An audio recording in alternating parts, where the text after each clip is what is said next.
Pukwudgies are a magical, humanoid race of people that feature prominently in Algonquian folklore. To different tribes, the Pukwudgie have a different appearance, personality, and powers. In the Ojibwe tribes they are described as a mischievous, but mostly good-natured being that may trick people but rarely has malicious intent. The Wampanoag and many other tribes of New England know the Pukwudgie to be both a trickster but also extremely dangerous. They are known to play tricks but, in some cases, they will help out a human who has encountered them and has been kind to the Pukwudgie. They are known to seek revenge, and if you wrong them or somehow offend them, they are known to kidnap children, destroy villages, and sometimes resort to killing people. Pukwudgies are similar to the Western European fairy or gnome. While almost all accounts note that they are tricksters, accounts vary on whether or not they have malicious intent. They are typically described as being about knee-high to an average height human. They have large hands, sagging shoulders, a stooped appearance, and have a tendency to hunch forward when they walk. Despite their stature, they still appear to be agile and quick. Although they are small, they are typically carrying arrows, some that are poison, as well as knives, or spears. They also can attack in unison to kidnap people, push them off cliffs, or otherwise intimidate people. Their name denotes their habitat.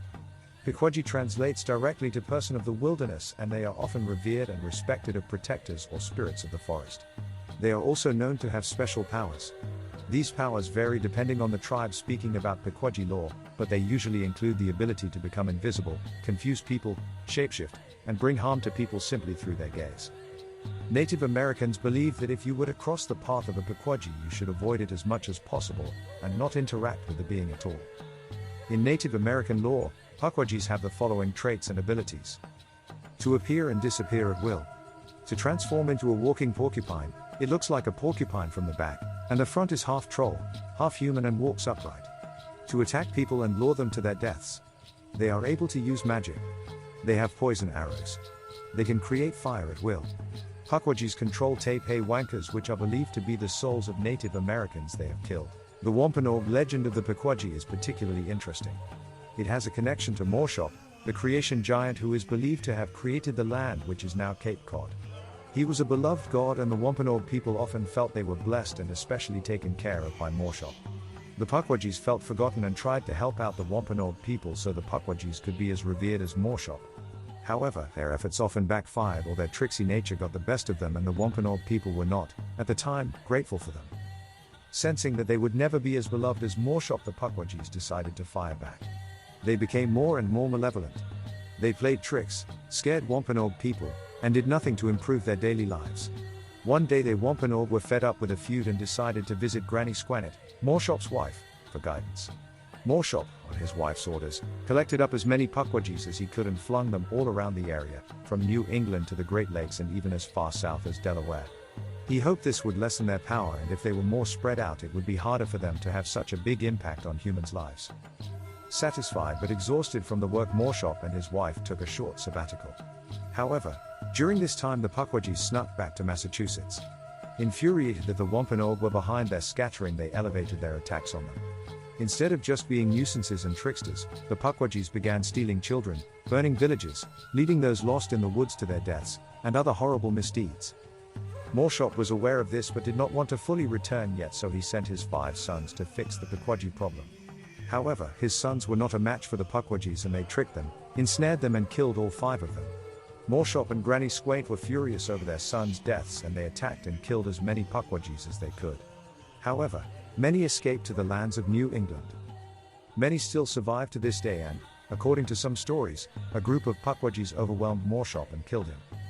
It is interesting to note that after this story takes place, as Morshop largely disappears from the Wampanoag's folklore.